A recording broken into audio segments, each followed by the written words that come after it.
Satiputram atra sukham rupam tasagrajamuri purim maturim gostvatim radha kunda magiribaram oh radhika madhvasam rapto yasya pratita kripaya Sri Guru tam natosmi Gurave Gaura Chandraya Radhikaya Tadale Krishnaya Krishna Bhaktaya Tad Bhaktaya Namo Namah Ananda-Dham Vigrahaya Hema Bhadivyastavi Sundaraya Tasmai Mahaprema Apa-sampradayas Chaitanya Chandraya Namo Namaste Chaitanya Chandraya Namo Namaste Chaitanya Chandraya Namo Namaste Bhakta Vihina Apa-sampradayas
Snaha Samurali Manohara Radhika Rasika Mama Kripanidhi Supriyachana Kinkarim Kuru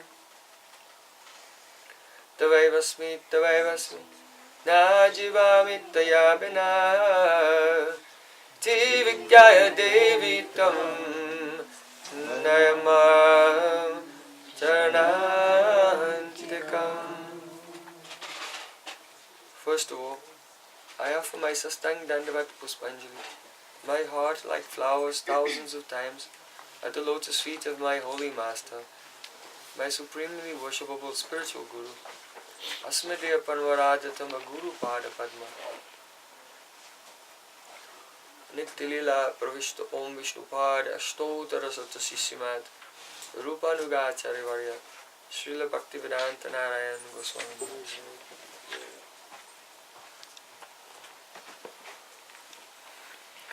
Secondly, I offer my pranam thousands of times at the lotus feet of my Param Gurudev, to Srila Prabhupada and all of our Rupanuga Gaudiya Guru Parampara.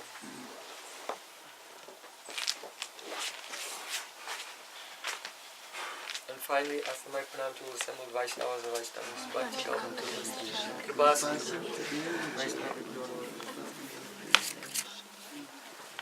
Hari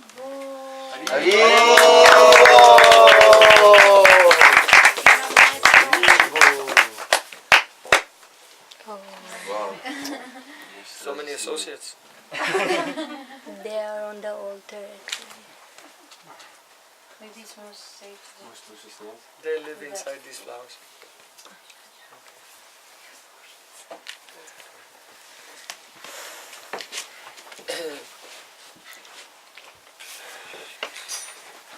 Al Balakata Baraneda Daraveshasai Sajya Sakhi Beki Smarta Jati Gosai Atibadi Chudadari Goranga Nagari Totokari Eitara Sanginai Kari. Part 2.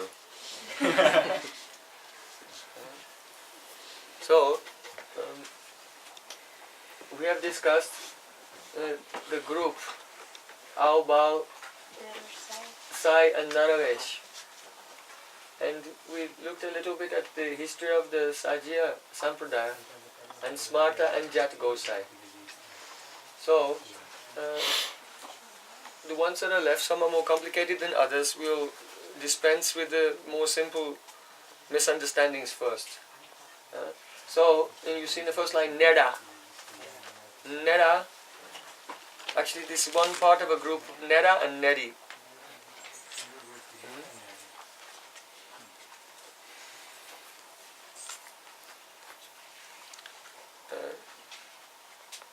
They were actually a group of Buddhists. Neda means shaven-headed. So, the Neda means the men with shaven heads, and Neri is the female with shaven heads. And though they looked like Buddhist monks, the males looked like Buddhist monks and the females looked like Buddhist monks also with shaven heads. But they used to live together and engage in illicit activities together in a random way in this community. However, the son of Nityananda Prabhu, Birchand, he went to one place where this sect were living, Neda and Nedi, and he converted them to Vaishnavism. So then when they became Gaudiya Vaishnavas, then instead of just having random relationships, they married. Neda and Nedi got married. And they, those who were sincere Vaishnavas, they followed the principles of Vaishnavism in the Grihastha ashram.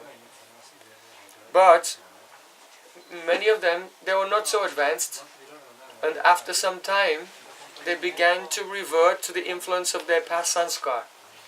And then what came out was a syncretism. In other words, a type of khichdi of Buddhism and Gaudiya Vaishnavism mixed together. So, yesterday Krishna Chandra brought up the point that these are historical occurrences very much connected to the culture in which they are born. So, in what way is that relevant to the modern day?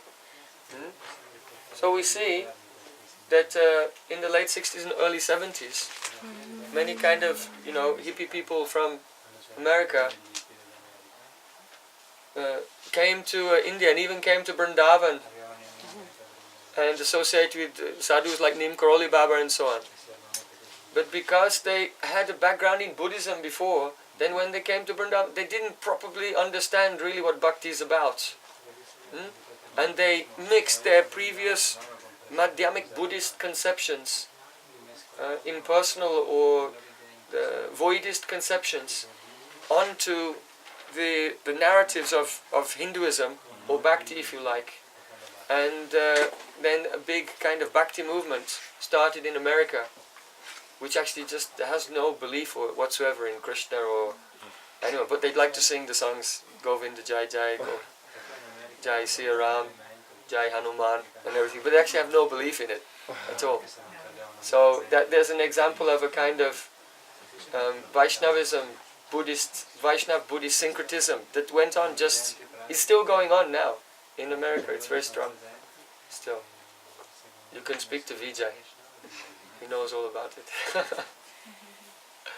So then, next group here, we'll look at, the two go together, Saki Beki and Chudadhari. Chudadhari means those who wear a crown of peacock feathers. So these are some of the more obvious deviations. In India, you'll see some man like a homeless person walking around, but with a pitambar and feathers in his hair and a flute and everything, and they dress up as Krishna, and then they try to imitate Krishna's amorous pastimes with whatever willing victim they can find. So those who think that it's spiritual, because Krishna said that I set an example for the world in Bhagavad Gita. So we discussed that the other day, that when Krishna was washing the feet of Narad, Narad was uncomfortable. You are Supreme Lord. Why are you giving such respect to me? I am your servant. Krishna said, oh, remember when we were in Vrindavan, that time you came to see me, I didn't bow down to you. I didn't wash your feet or anything. Because in my Vrindavan Leela, I'm not setting any example for anyone. But when Krishna leaves Vrindavan and he's doing his Leela in Dwarka, at that time he's setting an example for everyone. But at that time he doesn't have a chudadari. He doesn't have peacock feathers. So these persons are very confused. The physical body, which is fit to be eaten by jackals and later transformed into the stool of worms, cannot be compared to Krishna's Sachidananda Vigraha. Go, wash. Go. So, Chudadhari, then the other side is Sakibeki. Sakibeki means those men who actually dress up as Sakis. Bek means dress, or Bek means Vesh, the cloth. So there's any of you who come to India, it's almost it's rare that it won't happen. At some point you'll see some very beautiful Sakis with a beard. Actually, usually the Saki Bekis, they shave twice a day just to hide it, but if you're there on a train that takes 2 days to get to Bengal, then their stubble comes out. So. Now the Saki Beki sect, it was especially became popular at the time of Srila Bhaktivinoda Thakura. There was a devotee, someone very famous as devotee, Radharaman Charan Das Babaji. And he had a disciple. And he actually had mystic power, so he actually gathered a very big following. Huge following. And he had a disciple, and he gave that disciple, he was a man, the name Lalita, and gave him a sari. Like that. And this became Saki Beki. Because if you want to relish rasa, then rasa, the stai bhav, has to be intensified. Your foundational emotion has to be intensified. So, you have to intensify the stai bhav by what? Vibhav. Udipana. So, the cloth and ornaments of the gopis are udipana. So if you wear the cloth and ornaments of the gopis, it will stimulate your stai bhav and you can be rasik.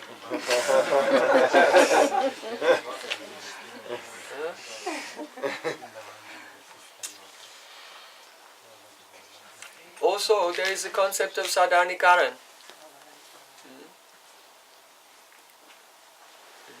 Eisha swapara sambandha nimo nirnayo hiya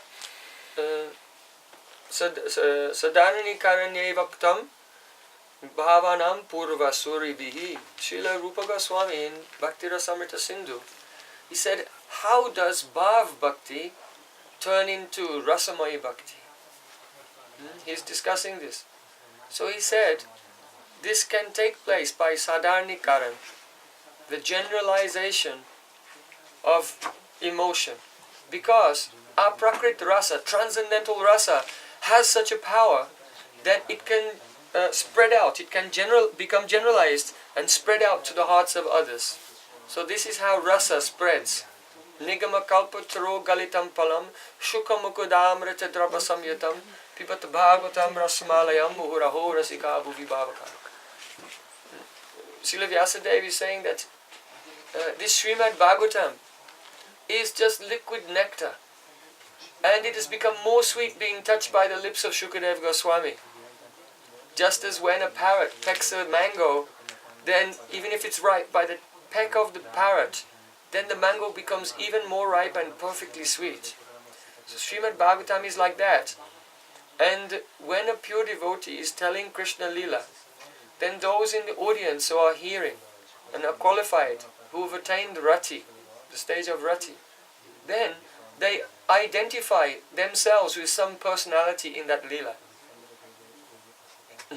And by being absorbed in hearing deeply and identifying with someone in that Leela, then the transcendental rasa, because it's to be understood that when a person is speaking Katha, it's not just a description of something that happened 5,000 years ago.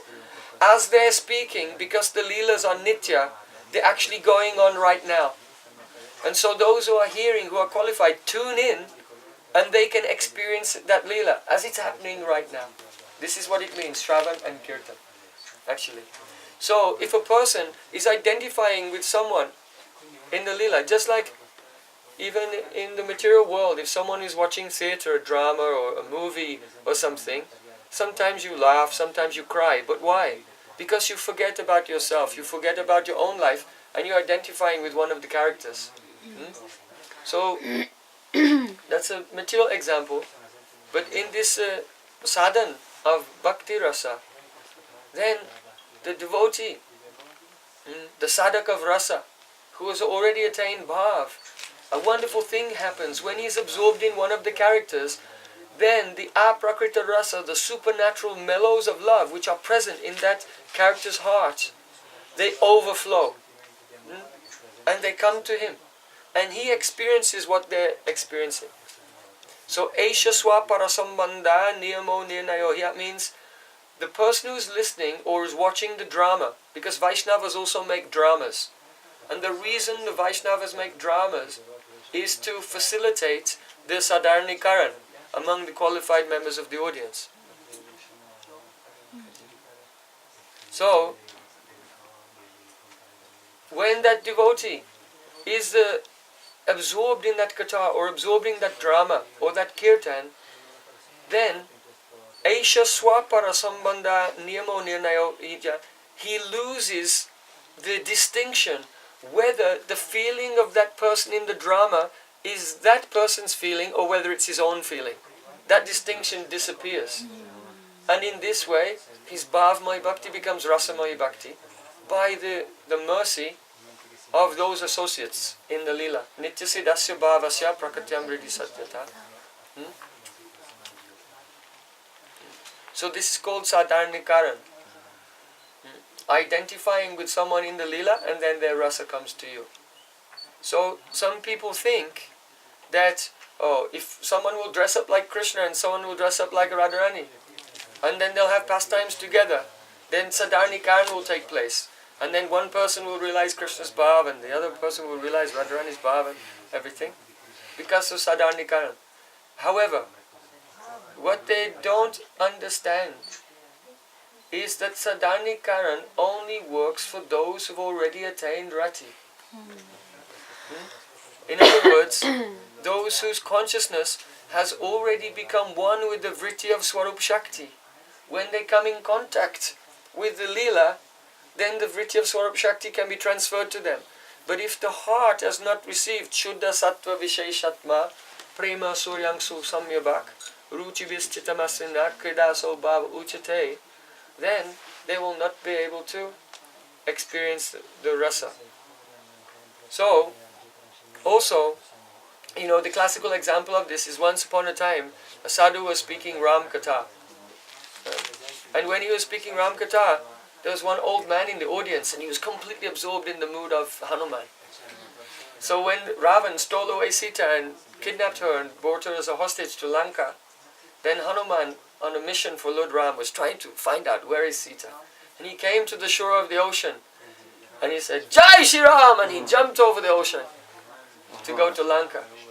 So then one old man in the audience, he was hearing the guitar and his heart became so mixed in with the heart of Hanuman that when the speaker said Jai Shri Ram, the old man jumped up in the audience. He wasn't even aware of it, just happened naturally, spontaneously. So, really they are those types of persons, they are really doing bhajan. Then another example is one actor who was a devotee of Lord Ram was in a drama playing the role of Dasrath Maharaj. And they got to the part where Lord Ram was banished. He had to go to the forest in exile for 14 years. And when Dasrath Maharaj found out about it, his heart was broken.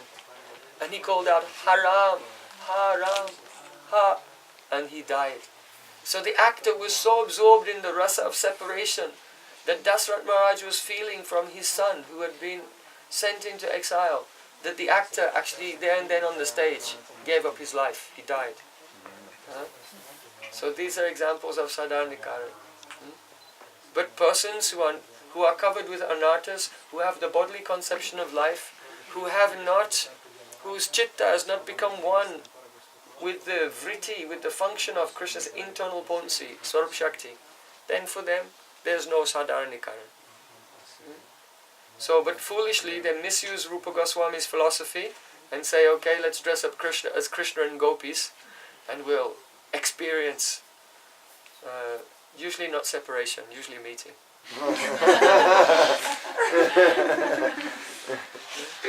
So these are the Chudadari and Sakibeki. Another thing, Sakibeki has two forms, gross and subtle. So, if a conditioned soul will come to his Asad Guru and say, oh Gurudev, please give me Siddha Pranali, then the Guru can tell, yes, your name is whatever, Halava Manjari.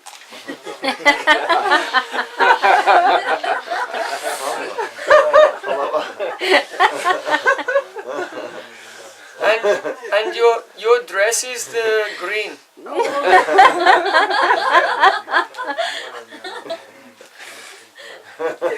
whatever your service is, making garlands or whatever. So they can.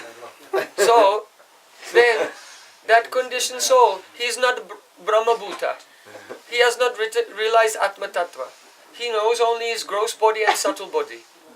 So if in the subtle body he will think, I am a 13-year-old girl with a green dress. Is that Raganuga Bhakti or not?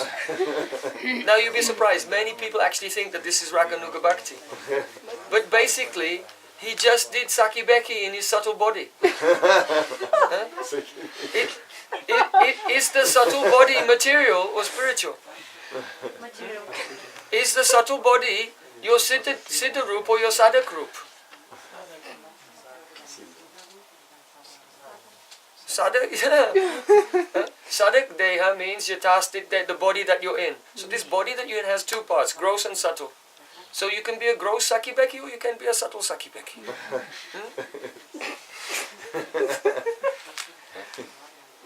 Understand? So there is so much confusion and complete ignorance about Raganuga Bhakti. And sometimes we can see, what is gross we can see, but what is a subtle deviation? Unless Vivek, the Vivek has awakened, then we will not see the gross deviation. You know, every morning we sing to Prabhupada Bhaktivinoda Thakura.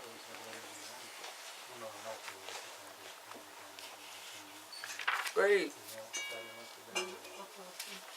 Balisha Shanda Padam. Where is it? Nija Sevaka Taraka Ranjividum. Oh Prabhupada Bhaktivinoda Thakura, you are like the moon who appeared in the sky among with the stars of your associates. Like Srila Prabhupada, like Srila our Param Gurudeva, like Param Pujapad Srila Sridhar Maharaj who wrote this poem. So Vidudahita Hunkata Singha Baram. And when you preach the Siddhanta, the teachings of Chaitanya Mahaprabhu, you did it with the force and the power of a lion. Why? Varnagata Balisha Sandapadam. Because you bestow Varnagata, Varana, you give benedictions to the Agata Balasha. That means those persons who don't know which way to go, they are Balish, they are innocent. So innocent persons who are coming to the path of bhakti, they are so susceptible to being misled. Because they don't know Siddhanta. If someone said, oh, the six Goswamis taught this, then they don't know whether the six Goswamis taught it or not. Huh?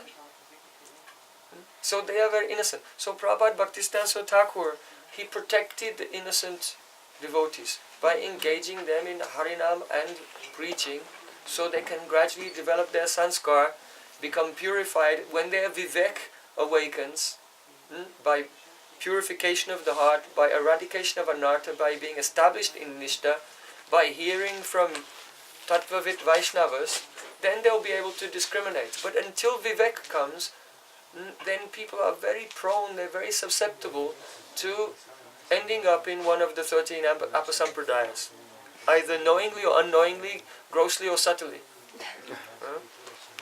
So, Shaki Bhakti Chudadari, what do you Karta Bhaja. Karta Bhaja. The Karta Bhaja Sampradaya was started by someone named Aula Chand. And he had two disciples. They were husband and wife, and he said they were the Adi Purush and Adi Prakriti. And then the whole thing was very much a speculation. But what happened was, it was kind of a revolution against the Jat Gosai. Because the smarta Brahmins and the Jat Gosai, the hereditary caste Goswamis, they had a complete and very tight monopoly over religious life. And also all the money, they made it a very important religious thing that everyone had to give them money to make progress in spiritual life. So, some people, they got really disturbed about this and they made a revolution against them. So, Aul Chand was one of these people, and he made a group called Karta Bhaja. So, Karta means the boss. The boss, like the managing director, the head of a company.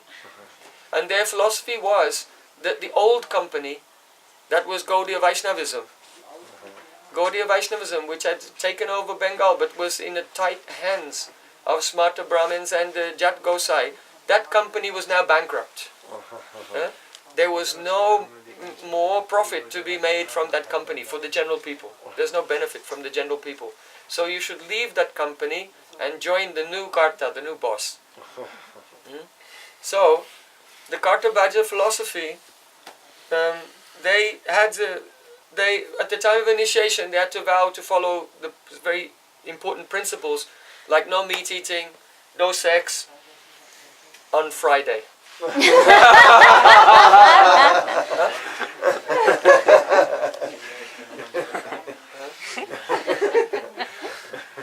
Which was a Muslim Sabbath, because the Sufis had got mixed in with the owl bowls and everything. So it was very popular. Whatever you do, don't eat meat or have sex on Friday. So they had to make a vow to follow these principles. But the main feature of the Karta Bhaja is the bhajan, the worship of Karta, the boss, the Guru, is everything. Guru is everything. It is said in the scripture that Guru is directly God. So, because Guru is Sakshat Hari, he is directly God. That's all you need, the Guru. You serve the Guru, you glorify the Guru, you chant the names of the Guru. No need to worship the deity, no need to worship Krishna or anyone. Only Guru. Guru is everything. Guru Kripa Eva Kevalam. So it became the cult of Guru, Guruvad. So this is completely wrong. Also Mayavadis are like this also. They say that the Guru is God, but directly God himself, and there's absolutely no difference. But this is not the correct conception. See, Krishna is everywhere. He's controlling everything. However, his will is not directly controlling the material energy. Only by his glance, the material energy functions according to the three gunas, and everyone is undergoing their karma according to the reactions of their past activities. So that is going on by the action of Maya, by the three gunas, which have the power to function only by the wish, by the glance of the Lord. but it is a not direct expression of the will of his Swarup in the spiritual world. So there's some distinction. Now, when a pure Vaishnava is completely surrendered to Krishna, Mahatmanastu Mamparta Daivim Prakrishtim Ashita, then that pure devotee now becomes under the direct will of Krishna himself, Brajendrananda and Shyamasundar, in the spiritual world. And therefore, see Krishna also, who is the non-different from his associates, he speaks and gives direction to the living entities through that Vaishnava. So Srila Krishna's Kaviraj summarized the Guru Tattva by saying, Yadyapi amara Guru Chaitanya Radas Tatapi Janiyami Tahara Prakash. Although I know that my Gurudev is a servant of Chaitanya Mahaprabhu, he is a Vaishnava, simultaneously superimposed upon that vision, I also see him as a Prakash, a manifestation of Chaitanya Mahaprabhu. Specifically, the Chaitanya Mahaprabhu's Prakash, Tat Prakashans, Tat Chakshis, is Nityananda Prabhu. So Nityananda Prabhu is the original Guru Tattva. Just like the moon is in the sky, but there can be so many water pots, and if you look, you'll see the moon reflected there. So Guru is one, but in this world there may be so many Vaishnavas, and the power of that one Guru Tattva, Nityananda Prabhu, is manifest in each one of those Vaishnavas. So Guru is one, but approaching us in different forms. Therefore, Srila Vishnu Thakur has said, and we sing every morning before Mangalatik, Saksha Dhari Tvaina Samasta Shastre Uktastatha Bhavyata Eva Sadhu. All the scriptures and all the sadhus have spoken. Their bhav is that Guru is Sakshadhari, directly Krishna himself. Kintu Prabhoya Priya Evatas. However, we should know that he's a very dear and intimate servitor of Krishna.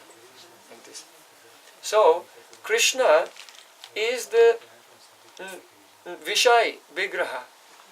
Krishna is the object of everyone's service and the enjoyer of everyone's service. Bhaktaram yagya tapasam savalokameshtaram suridama sarvabhutanam gyatvanam shanti prititi. So Krishna is the supreme enjoyer of everyone's service. Guru is not the enjoyer of anyone's service. Because he is not the Vishai Vigraha. He is Ashray Vigraha. He is the manifestation of the Supreme Lord, who is the shelter of devotion to the Supreme Lord and the form of the Lord to whom we take shelter. And Shri Guru offers our service to Krishna. So, but the Kartabhajas, they don't make the distinction between the Ashray Vigraha and the Vishai Vigraha. So they make their Guru into the Vishai Vigraha, and if I've served Guru, then I've served God. There's no need to serve Krishna, the deity. Even if sometimes they chant the name of Krishna or Shiva or anything, they only do it because they think that these are their Guru's names. Guru Deva Tuva Aneka Swarupa. Oh Gurudev, you are the original. You are everything, and you have so many forms like Krishna and Ram and Shiva and Ganesha, everything. So, be careful. Actually, it happened that during the 70s, there was one kind of secret group that began spreading within ISKCON. I know some of the devotees who were involved in that. They actually had a deep realization in their chanting that Prabhupada was actually Krishna. And they began to spread that everywhere. When Prabhupada found out, he became furious. And then he grounded them, those devotees, he made them stay in a certain place. So, at any time, this Kartabhaja philosophy can come in. Perhaps it has come in some sects of Christianity as well. Yes, Jesus is the Father, the Son, and the Holy Ghost. That means Bhagavan, Bhakta and Bhakti, they are one. But they are also different. So Jesus is devotee of God. But if someone who actually, yes, and he can be Sakshat Hari directly, but also at the same time he is a servitor. So this tendency to deify any saint or devotee, it is one of the defects. The conditioned souls tend to do that. And so this Kartabhaja philosophy can come about. Now, there's another important element of the Kartabhaja philosophy, that their founder Acharya, that everyone becomes his disciple. So even though he died in the 18th century, but you can take initiation from him today. And that will be arranged for you by one of his followers, who is called Ritvik. So you may have heard of this word Ritvik. So just in the last 30 years or so, the Ritvik philosophy appeared within ISKCON. And now there are whole, like the Bangalore temple, and now this Vrindavan Chandrodaya Mandir, which is going up 70, 80 stories in Vrindavan. All these temples are in the hands of a group which are, it looks like ISKCON, they worship Prabhupada and everything, but everyone is a Prabhupada disciple, even though practically none of them ever met him. Because they believe that you can take Diksha from an Acharya who has left. And so they have become victimized by the deviation known as Kartabhaja actually. So, you cannot take Diksha from a person who has Acharyas become unmanifest. Because Guru is a teacher and is meant to give us guidance. So how will you know? If the Acharyas disappeared, how will you discover what instructions that he gave are relevant to you? You can read a book. Oh, Prabhupada told someone to go to China. Okay, let me go to China. You can pick and choose what you want to do. So it's not like that. All the scriptures say that when one Sukriti is mature, satsanga labhyate pumbe sukrita purva sanchitai. As we accumulate Sukriti, that brings us into sadhu sangha. Brahmande pranite kon bhagyavan jeev guru krishna prasari pai bhakti lata bij. Those jivas who are bhagyavan, who have Sukriti, they meet directly with the Vaishnava who embodies Guru Tattva. Dui Bayaridi Rakshali Andaka, Dui Bhagavat Sange Karna Shakshaka, Eka Bhagavata Bada Bhakti Rasa Shastra, Ara Bhagavata Bhakta Bhakti Rasa Patra. In Chaitanya Charitamrita, Srila Krishnas Kaviraj Goswami said, all are talking about the mercy of Gaur Nitai. But what is that mercy? The mercy is this, that just as a person, in the light they can recognize this is a pot, this is a pan, this is a spoon. But in the dark they cannot see. But then when the sun comes up, then they can recognize these objects. So in the same way, when the mercy of Gaur Nitai, that means when we're engaging in kirtan and trying to serve their mission, when their mercy comes to us, then they illuminate us with some light by which we can recognize two things. Karna Sakshatkar means we have a direct meeting, a direct perception of two things in our life. Eka Bhagavata Bada Bhakti Rasa Shastra. We begin to understand that of all the books on the shelf in a library, this Srimad Bhagavatam is different. This Srimad Bhagavatam is the Bhakti Rasa Shastra. It is overflowing with Bhakti Rasa. And the mercy of Gaur Nitai empower us to identify the devotee. At first we thought that all devotees are same, or some are older, some are younger, whatever.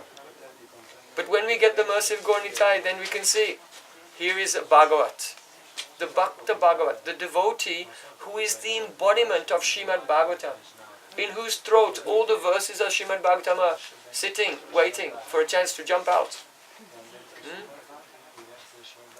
So, Dui Bhagavata Dwara Diya Bhakti Ras Tahara Hridaya Tara Prema Hoyabash. By the action of these two things, the book Bhagavat and the person Bhagavat together, then the mellows of Bhakti Ras become infused into our heart, and Krishna becomes under the control of those mellows, that rasa. So this is the process, very clearly described in Chaitanya Charitamrita. And it entails actually sakshat, direct meeting with the pure devotee. So also in Chaitanya Charitamrita it said, Jivai sakshat nahi tati guru chaitya rupe, shiksha guru hoy Krishna mahanta surupe. One may say, but Guru is in my heart. Yes, but Jivai sakshat nahi tati. The conditioned soul is incapable of perceiving the Chaitya Guru, the Guru in the heart. And therefore he comes outside in the form of Mahanta Guru. So the word Mahant is very significant. Because if you say Vaishnava, that may be a Vaishnava who is in this world now or a Vaishnava who passed away. If you say the word Guru, it can be a person who is here now or one who has left. But if you say the word Mahant, it only refers to the Vaishnava who is present in this world. Mahant. For example, if you go to the Gambhira, then you can meet the Mahant. That means the Acharya there, who is currently in charge of the Gambhira, it is called the Mahant. If you go to Radhakund, you can meet the Mahant of Radhakund. You can meet the Mahant of different mats. So Mahant means who is present now. If you will become unmanifest, then someone else becomes the Mahant. He's no longer the Mahant anymore. It's not doesn't diminish his glories, but the word Mahant means a Vaishnava who is present now. So directly in Chaitanya Charitamrita it said, Jive Sakshat Nahi Tati Guru Chaita Rupe. Because the conditioned soul cannot perceive the Guru in the heart, therefore Shiksha Guru, Hoy Krishna, Krishna himself gives us instructions as an instructing Guru, Mahanta Surupe, in the form of the Vaishnava who is present before us. So, Ritvik philosophy, Kartabhaja philosophy is quite wrong. Don't become entangled in this. The whole philosophy is based on one paper called The Final Instruction. No, Final Order, The Final Order. Have you read that book? The Final Order? So there was one letter from Srila Prabhupada in which he was having the pastime of being old and could not travel so much, but he was allowing some other devotees, some of his disciples, to give initiation on his behalf while he was still here. And he said, henceforward initiations will go on in this way. So they took the one English word henceforward to mean forever. Not until further notice, not until Prabhupada leaves this world, but henceforward means forever. So this one person named Krishnakant, I knew him when he was a student. Now it's spread all over the world, but he was a student at the University of Birmingham. He used to organize programs for me in that university. And so now they're building a very huge temple in Vrindavan. It will become the biggest tourist attraction for everyone. So, understand clearly the defects in the Ritvik philosophy. So, Kati Bodhi Chura Gauranga Nagari. Now, the next deviation, Gauranga Nagari.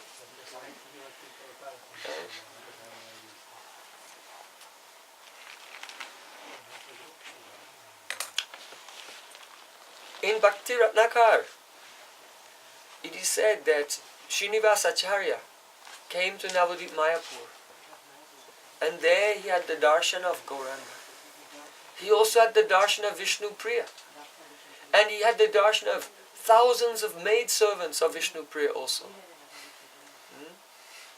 So on the basis of this and also some poetry that was composed by various persons, and sometimes poetry that was attributed to Lochandas Thakur and Narari Sakar, but we cannot say, really, cannot be proven whether they wrote it or not.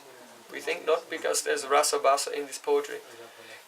That you can have a female form in Gaura Lila as a maidservant of the Vishnu Priya. And just as Radharani has so many Sakhis, and they dance with Krishna and they perform Ras Lila and they have amorous pastimes with him, so similarly you can have a female form in Gaura Lila, and Gaura Sundar will in the night secretly do Ras Lila with you. In other words, Krishna is Yashomati Nandana Braja Baranagara Gokula Janaka. Krishna is Braja Baranagar. Naga means paramour lover. And who is the female? The beloved of the paramour lover is called a Nagari. So Krishna in Braj, he's the Vishay Vigraha, he's the object of all the prem, the love of everyone, and Krishna is Nagar and Gopis are his Nagari. So the mistake of this sampradaya is not to recognize when Krishna appears as Gaura Sundar, as Chaitanya Mahaprabhu, he's in Radha Bhav. Though Krishna is the Vishaya Vigraha, he's in the Bhav of the Ashray Vigraha. He's in the mood of his devotee, especially he's in the mood of Radharani. So disregarding Chaitanya Mahaprabhu's own mood, they say, you are the Vishaya Vigraha, so we'll do Ras Leela with you in Navadvip, as your paramour beloveds. So this is a Maha Rasa Abhas.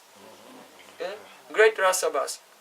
Because Vishvambaro Dvijabaro Yugadama Palo. Chaitanya Mahaprabhu and Nityananda Prabhu, they call Dvijabaro the best of Brahmins. So Brahmins are always doing tapasya. They're doing austerity. They have perfect sense control. They never engage in any types of the amorous activities. Even we see very clearly in Chaitanya Bhagavat, it is said that in regard to association with ladies, Nimai Pandit, Vishvambar, Sachinandan, he was very grave and he would not even let the name of a woman enter his ear. So, Kim Uta, by Kaimutik Nyai, you can understand, if he would not allow the name of a woman to enter his ear, then how will he do any type of Rasalila in Navadvip? It is quite wrong. Another foundational misconception here is that they think that Vishnu Priya is Radharani. That Krishna has come as Gaura and Vishnu Priya, the wife of Gaura, has come as Radharani. But according to Gauragana Deshadipika and other shastras like Gaura Parshad Tattva, there's one book by Srila Vishnu Thakur. It was just discovered about 2 years ago. The manuscript was discovered in a library in Jaipur, and it's been printed. And it's like Vishnu Thakur's version of the Gauragana Deshadipika. It lists all the many associates of Mahaprabhu which are not in Gauragana Deshadipika and gives their identities from the perspective, the realization of Srila Vishnu Thakur. Very interesting book. So it was, this text was lost for hundreds of years, and it was just discovered a few years ago among the manuscripts. There's one devotee, a friend of mine, he was doing research there, and he was trying to find original manuscripts of Baladev Vidyabhushan, and among them he found one signed by Srila Vishnu Thakur. Gauriya Parshad Tattva Chandrika, something like that. So, according to our Acharyas, Vishnu Priya is the incarnation of Bhu Shakti. Bhu Shakti of Vaikuntha, Lord Narayan, he has Bhu, Nila and Shri, 3 Shaktis. So when Mahaprabhu comes to this world, he has 2 wives, Lakshmi Priya and Vishnu Priya, and they are Shri Shakti and Bhu Shakti respectively. So she's Bhu Shakti. That Bhu Shakti also appears in Krishna Lila as Satyabhama. So we can see her as Satyabhama. Or we can also see her as Navada Bhakti, Bhakti Devi, but 9 types of Vaidhi Bhakti. And therefore it's considered that if you worship Gaur Vishnu Priya, that is Yugal Murti of Gaura, Mahaprabhu with his wife Vishnu Priya, that is Archan, and it is the Vaidhi Bhakti. According to rules and regulations of scripture, it's not in Ragamarg. But they consider the worship of Gaura and Vishnu Priya to be Ragamarg, and they try to make her into Radharani, and they try to become her Sakis, and then they can also be the Gauranga Nagaris. So this is very big Rasabas dosh. If anyone would say that Chaitanya Mahaprabhu was God, he would cover his ears and say, Shri Vishnu, Shri Vishnu, Shri Vishnu. Even when Rupa Goswami said that he is Hari, Purita Sundara Jyoti Kadamba Sandipita, Mahaprabhu said, oh, Atistuti. What is this exaggeration? Why have your poetry is like nectar? Why have you put this distasteful alkali in it? So Mahaprabhu always complained. If anyone would call him, because he's in the mood of the Ashray Vigraha. Also, we see that when he was cleaning the Gundicha temple, and he was on the altar where Lord Jagannath would come, one devotee came and washed his feet with water and took the Charnamrita, and Mahaprabhu became furious. He said to Swarup Damodar, "Look what your Gaudiya has done." And then Swarup Damodar grabbed him and took him outside and threw him outside. Then when he was outside, he said, "Oh, you've done well, I'll let you back in later." So, when he was outside, he could speak like that to the devotee. But in front of Chaitanya Mahaprabhu, he had to go along with Chaitanya Mahaprabhu's bhav. Like that. So, bhakti is what? Anukul yena Krishna anushilana. It's anukul. It's favorable to the desire and the sentiment of the form of the Lord to whom you are rendering service. So, Gauranga Nagari bhav is most unacceptable. I just scratched the surface of their deviations. It becomes really bizarre. But I don't want to pollute your minds with any more of their ideas. Now, Atibadi. Is this the last one? Yeah, I think this is the last one. Atibadi. Atibadi. This sampradaya began in Orissa. There were 5 persons who were famous as Vaishnavas. They were Ariya. And their leader's name was Jagannath Das. He was a poet of quite considerable skill. And he translated the Srimad Bhagavatam into Oriya poetry. But he added about 5 chapters of his own, which are not in the original. So this Oriya Bhagavat became so popular, it just took over the whole of Orissa. And actually most of it is quite good. And even because Srila Gurudeva Maharaj was preaching in Orissa, before he gave Bhagavat class, he used to sing the invocation of Jagannath Das's Oriya Bhagavat. Paramananda he Madhava Padangaluchi Makaranda Se Makaranda Panakari Anande Bolo Hari Hari Harin Kanama Bandha Bela. It's very, very beautiful. Paramananda, oh Madhav, you are full of joy. Padangaluchi Makaranda, from your lotus feet, Makaranda is dripping. Drinking this Makaranda, we loudly chant Hari Hari Bo. You have very beautiful lotus eyes, and it says Chakadola, so it's to Krishna, but in Orissa everyone sees Krishna in the form of Jagannath. So, and then it speaks, oh, and when the end of my life comes, I will call, hey Madhav, and give up my life. It's very beautiful. So he was a skilled poet, and his Oriya Bhagavat today is very, very popular. So he was living at the time of Chaitanya Mahaprabhu, and he was an associate. The Panchasakhas, these 5 personalities, they were associates of Mahaprabhu, and he was considered to be actually a disciple of Srila Haridas Thakur. But later he deviated from the teachings of Haridas Thakur and became his own type of independent guru figure. So how did they get the name Atibadi? One day, Jagannath Das, he came with his poetry to see Chaitanya Mahaprabhu. And he said, I have written Bhagavatam. Can I read it to you? But he didn't go through Swarup Damodar Goswami. Everyone had to go. Everyone had to be screened to make sure there was no Rasa Basu Apa-sampradayas through Swarup Damodar Goswami. But he went directly. So when he asked, can I read to you my Bhagavat? Then Chaitanya Mahaprabhu said, a fallen person like me is not qualified to hear your poetry.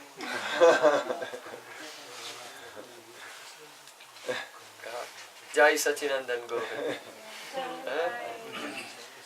So then Jagannath said, but you are Krishna and I am Radha.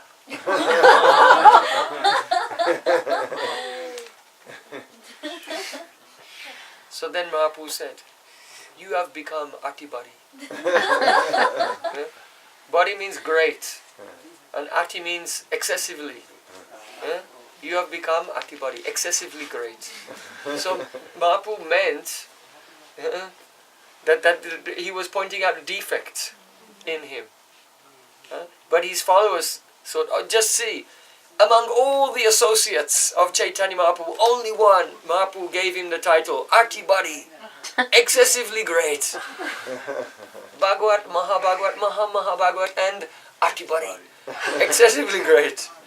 So they considered him to be the highest of Mahaprabhu's associates, and they became proud of that name that Mahaprabhu had bestowed upon him. We are the followers of the Apa-sampradayas. So, he was very charismatic, he was a very good singer, he had many disciples, and he used to engage his female disciples in giving him massage. And other anomalies were there in his behavior. So at first, Maharaj Prataparudra, as he had patronized Mahaprabhu and others, he also supported Jagannath Das and gave him an ashram. But when it came to the ears of Prataparudra Maharaj that his behavior was dubious, then Prataparudra Maharaj confiscated his ashram and kicked him out. So then he established another ashram. It's in Jagannath Puri near Swargadwara. It's still there today.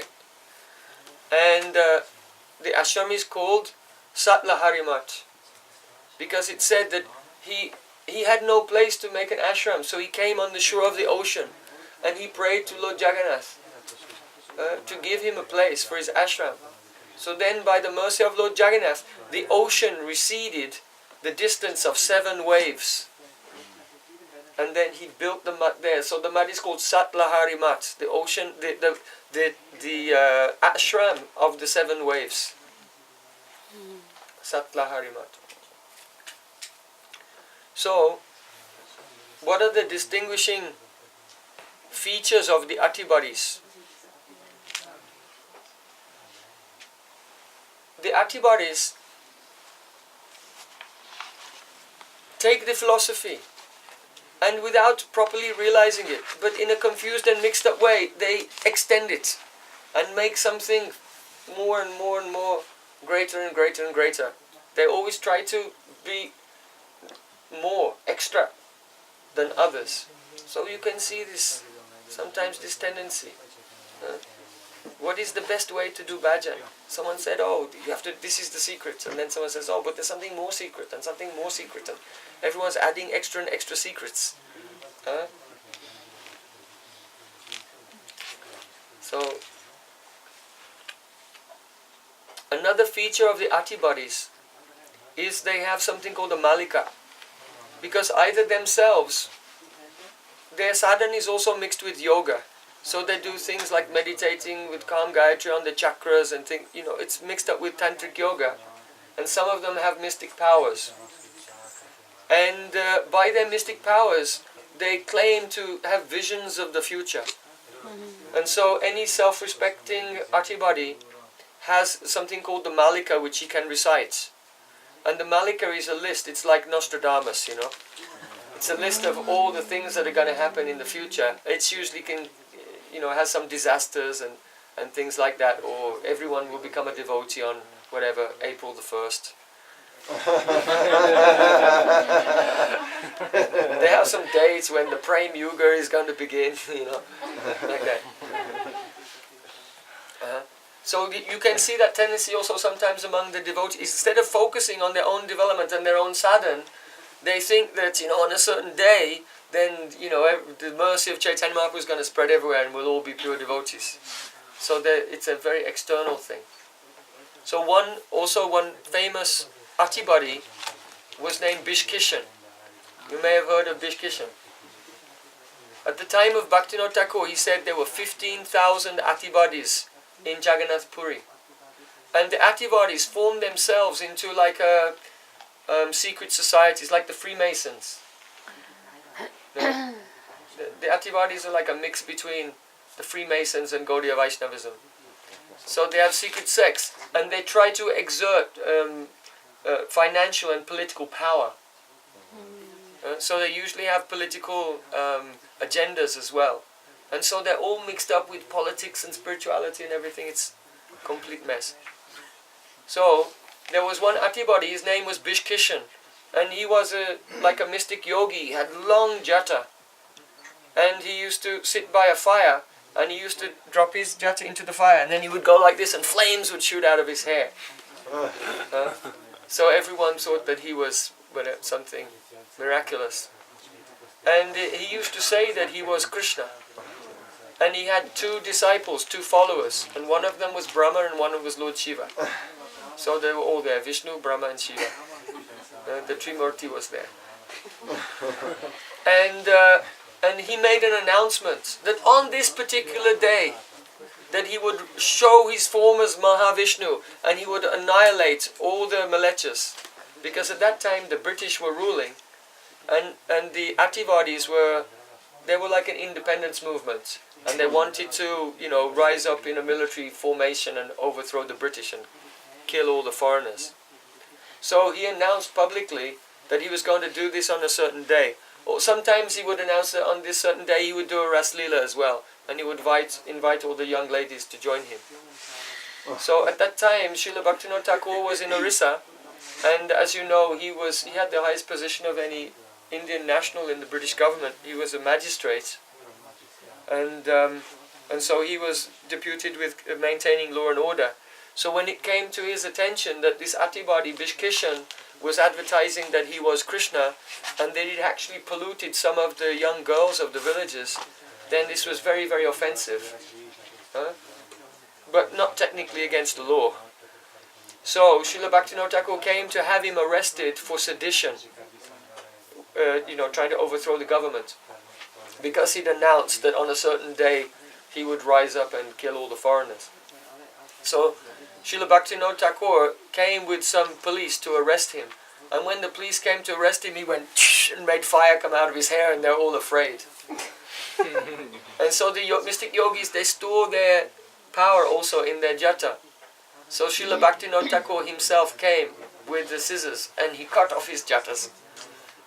And then he put Bishkishan in jail, and he was awaiting trial for sedition. So Bishkishan was laughing. He said, "You and your whole family will die." And by his mystic power, Srila Bhaktivinoda Thakura became very sick. His wife became sick, his children became sick. They all had a very high fever. And people were starting to doubt. They started to think, well, maybe he really is God. Yeah, people just have to see a little mystic power and they're like, wow, he must be the creator of the universe. Because he manifested like half a teaspoon of ash in his hand. Seriously. So someone could manifest half a teaspoon of ash in their hand, they get millions of followers thinking that they're God. This really happens. So anyway, Srila Bhaktivinoda Thakura said, no, I'm determined, we should go through with the court case. And even though he was very sick and his family were dying, Srila Bhaktivinoda Thakura sentenced him to so many months in jail, maybe about 1.5 years or something. Not a big sentence. And he was put in jail and he began to fast. And after about 21 days he passed away. And that was the end of Bishkishan.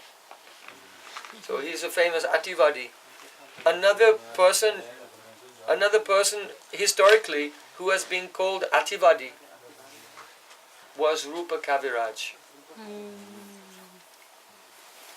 Now the history of Rupa Kaviraj, different stories have been given.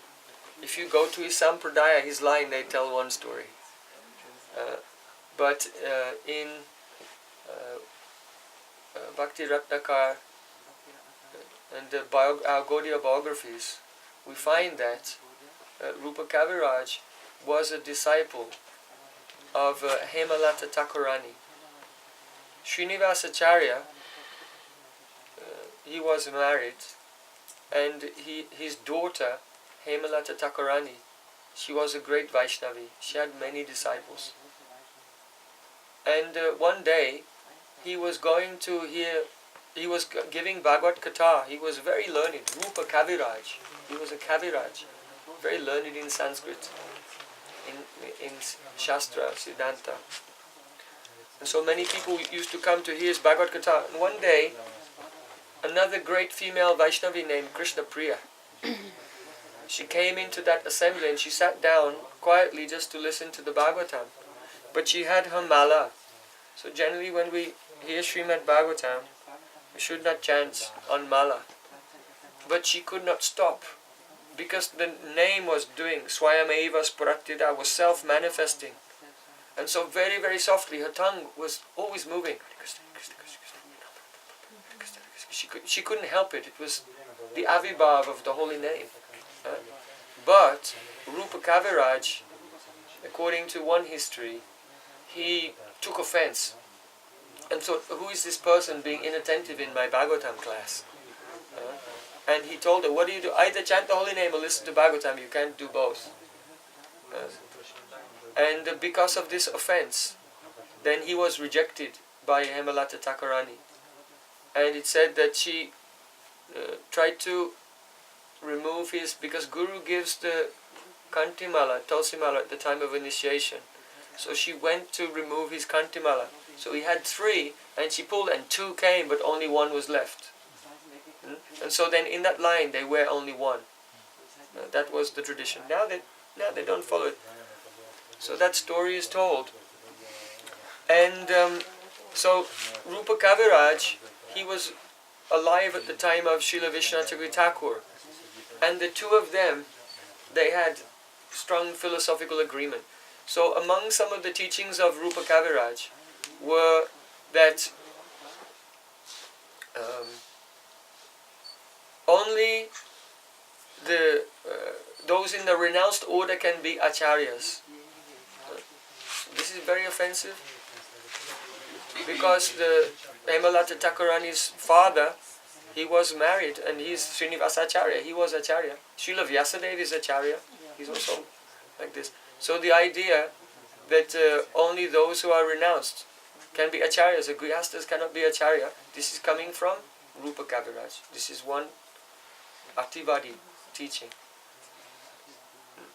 He also taught that one can do bhajan by smaran without kirtan.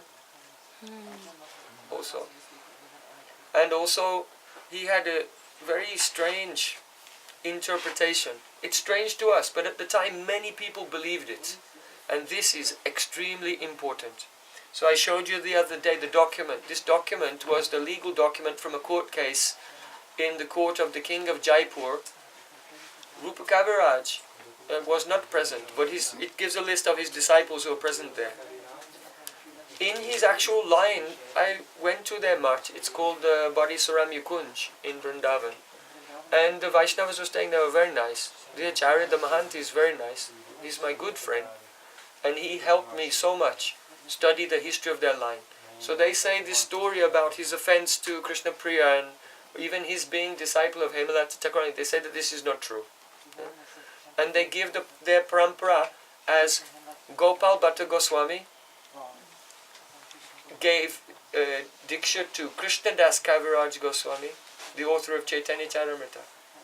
And then his famous disciple was Mukunda Goswami, who is one of the prominent commentators on Bhakti Rasamrita Sindhu, and that Rupa Kaviraj was the disciple of Mukunda Goswami. This is the parampara that they give. And they have some old pranali chart. It's probably the oldest pranali patra that I've seen. It's about maybe 250 years old. And it gives this pranali.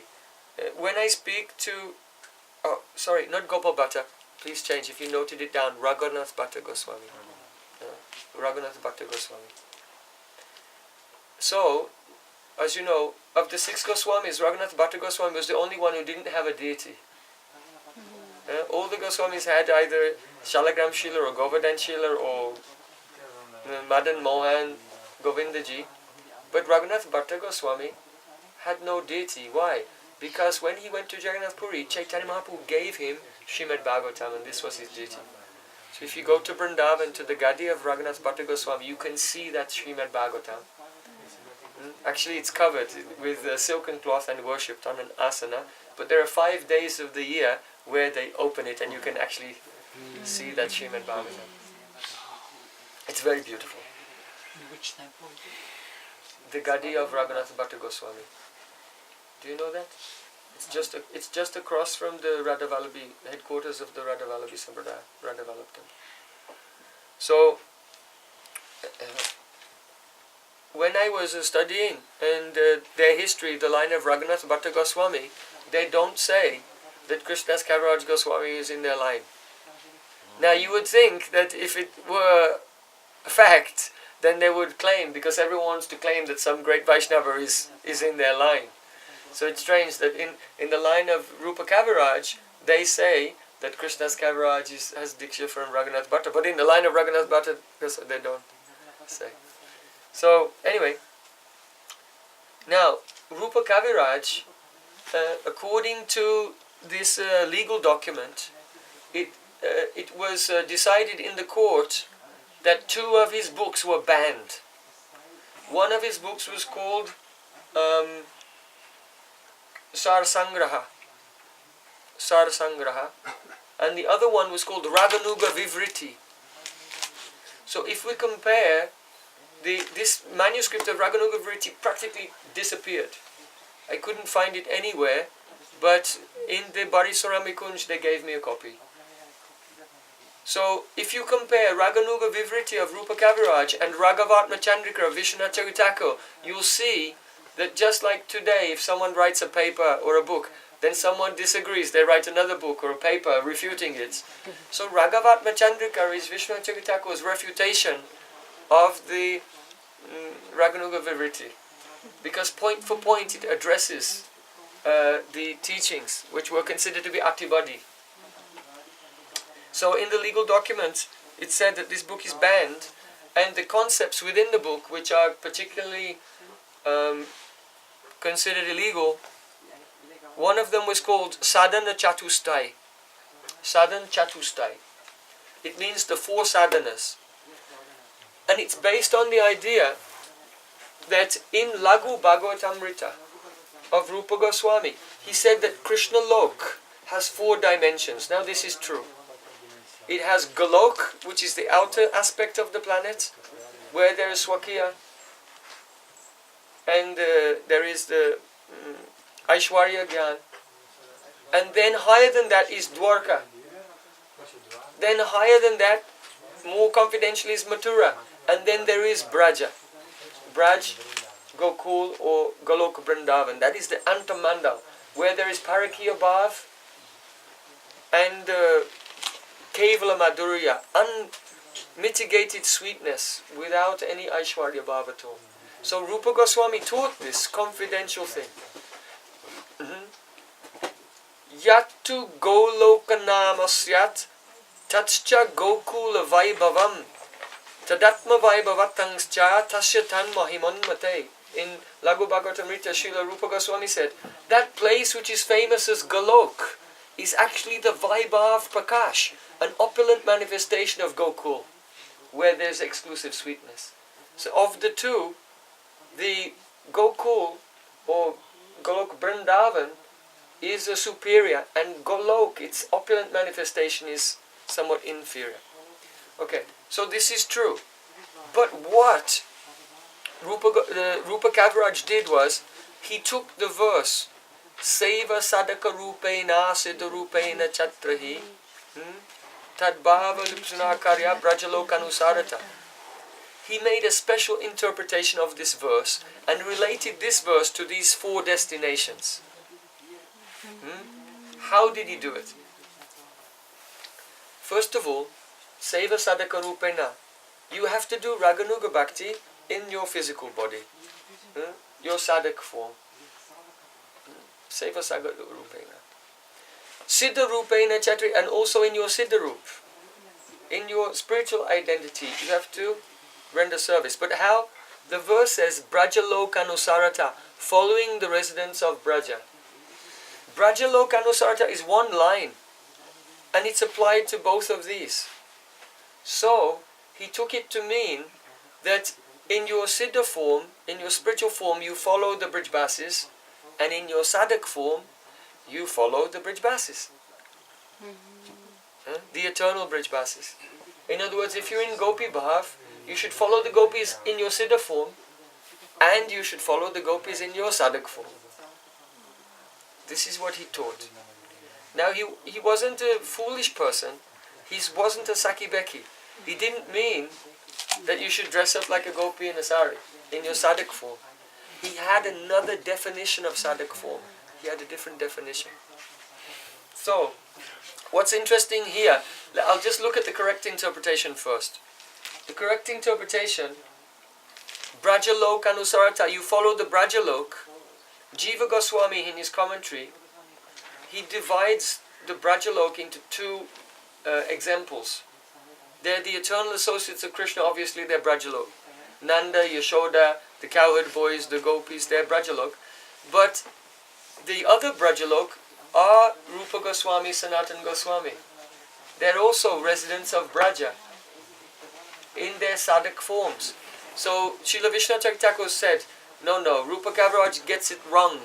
You don't follow the Braj Leela associates like Nanda, Yashoda and the gopis in your siddha form and your sadhak form. You follow them in your siddha form, and in your sadhak form you follow them when they come in this world in their sadhak forms. So outwardly we follow Rupa Goswami, Sanatan Goswami with this body, and with our siddha deha we follow those same persons but in their siddha dehas. Like that. So we follow their sadhak forms in our sadhak form and their siddha form in our siddha form. That's the correct interpretation of the verse. But Rupa Kaviraj, seeing that line, Brajalok Anusarata, it may not be apparent. He said you have to follow the eternal residence of Braja in both forms. Now, it wasn't a very gross deviation like Saki Beki and Chudadari. And the reason is, he had a different definition of sadhak form. So we'll explain that in a minute. I just want to connect this now to 4 types of sadhana, which was his teaching, the sadhan chatustai, with the 4 dimensions of the Krishna Loka planet. He said, if you practice Vaidhi Bhakti in your physical body, and internally you also follow Vaidhi Bhakti, so you follow Vaidhi Bhakti in sadhak form and siddha form, then you go to Golok. If you follow Vaidhi Bhakti in your sadhak form, but you do Raganuga Bhakti in your siddha form, following the residence of Braj in your siddha form, then you will go to Dwarka. And if you follow mixed Vaidhi and Raganuga in your sadhak form and siddha form, you go to Mathura. But only if you do follow the Brajalok in your siddha form and your sadhak form, then you can go to Braja. Is it clear? Shall I say it again? Or is it clear? See? If you do Vaidhi Bhakti outwardly and inwardly, you go to Golok. If you do Vaidhi Bhakti outwardly but Raganuga Bhakti inwardly, you go to Dwarka. If you do mix both inside and out, you go to Mathura, and only if you follow the associates like Nanda, Yashoda and Gopis, cowherd boys, in siddha form and sadhak form, only then can you go to the most confidential place, Braja Gokul, Goloka Vrindavan.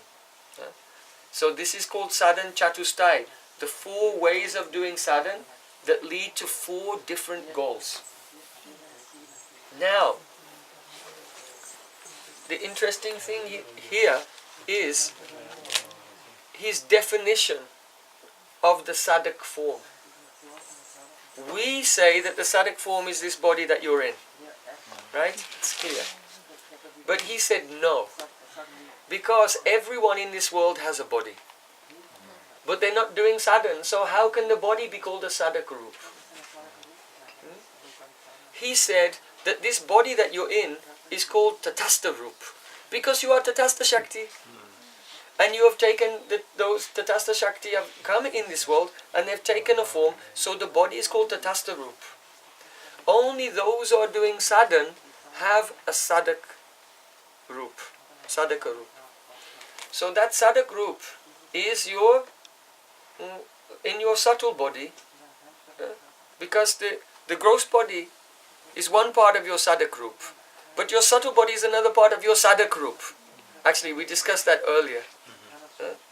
So he said that at the time of initiation, then the Guru will do some mystical blessing, whereby in your Sadak Roop, that means in your subtle body, you think of yourself, consider yourself to have a particular identity in the Leela. I am this particular Manjari, I am wearing this cloth and I am doing this service, everything. In the Sadak form. But the Sadak form is not the gross body. The Sadak form in his thing, in his conception, is in the subtle body. And Guru gives that. So he's saying, to go to Braja, you have to follow in your Siddha Roop and in your Sadak Roop, which is your, basically your mind, which has taken on the abhiman of a particular gopi of Vrindavan. Okay? So, he gives the definition of Siddha Roop and Sadak Roop in the Raganuga Vivriti. He said that the Siddha Deha is a body, which is the Antaschintit. It appears in your meditation, which has already attained the associate of the association of the associates. And the Sadak form is your identity as a gopi in your subtle body, which has not yet attained the association of the associates. Okay, just digest that for a minute. Digest that a little. Now, what we want to say is that when Vishwanath Thakur had a court case, he objected to his definition of Sadak Roop, but he did not object to the definition of Siddha Roop. Which means that Rupa Kaviraj and Vishwanath Thakur agreed what the Siddha Roop is. They agreed that the Siddha Roop is a form which does avirbhav. It appears in your meditation and it is actually associating with the associates. But Vishwanath Thakur disagreed in his definition of the Sadak form, that the Guru gives you some mystical revelation, and with your subtle body, you have not yet, the subtle body has not made contact with them, but you have to follow in that as well. Now, when you look at this very carefully, you'll see that nowadays, people agree with Vishwanath Thakur that the Sadak form is just this body. But they think that the Siddha Roop is what the Rupa Kaviraj is calling the Sadak Roop. Understand? So they are saying, we are the followers of Vishwanath Thakur. But technically, they're actually following Rupa Kaviraj. Because they think that the Siddha Deha is something that the Guru gives you at the time of initiation, that you can meditate on in your subtle body. But there's no realization yet. You understand? It hasn't yet attained the association of Krishna's associates. So there are many persons today who claim to be Rupa Nuga, and we can say they are, but unfortunately they're Rupa Kaviraja Nuga. Not actually Rupa Goswami Anuga. So unknowingly, the philosophy of Rupa Kaviraj has come back, and people are thinking that this is actually following Rupa Goswami Vishwanath Thakur.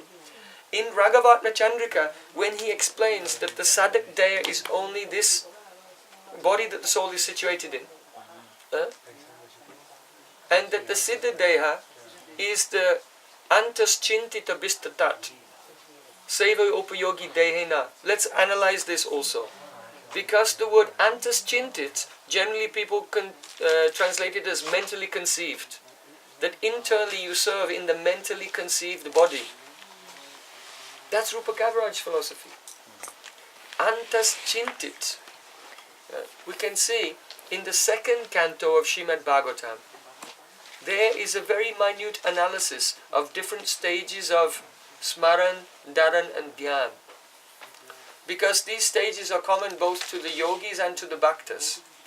But in the second canto of Srimad Bhagavatam, Shukadeva Goswami describes Bhakti Mishra Yoga. Yoga sadhana mixed with Bhakti. You know, when Shukadeva Goswami, he first speaks in the second canto, and first he describes the universal form, and how the yogis in the first stage of their yoga, which is mixed with Bhakti, they meditate on the universal form. And after that, they meditate on Paramatma. Now, why does he say this? It is said that there are 4 types of yogis. The first type of yogi meditates on the pran, the movements of pran. So this type of yoga has been rejected by Srimad Bhagavatam. But 3 types of yogis have been accepted. The one who first meditates on the Virat Rup, the universal form of the Lord, and then when his chittas become very steady, then he meditates on Garbhadakshay Vishnu. Vishnu lying on Ananta-Shesh. Shesh has thousands of hoods with the glistening jewels upon his head, and he's lying in the Garbhadak ocean, and he's 4-handed. Then the third type of yogi, he meditates on the Virat Rup first, and when he's purified, he meditates on Kirdakashay Vishnu. That is Vishnu, this high, that is called Pradesh Matra, this high, standing on the lotus of his heart. So both meditate on Vishnu after purifying themselves by meditation on the Virat Rup, but one on Garbhadakshay Vishnu lying down on Ananta-Shesh, and the other on Kirdakashay Vishnu standing on the lotus of the heart. Then the fourth type of yogi, he doesn't meditate on the Virat Rup at all. Why? Because his heart is already purified. There's no need for him to do that. Now, why is it that the neophyte yogis meditate on the Vishwarup first, before meditating on Paramatma? So the answer is given by Jiva Goswami in Bhagavad Sandarbha. He said that if you try to meditate on something that you have no experience of, then you have to do kalpana, imagination. And imagination is a rajasic vritti of buddhi. It's rajasic.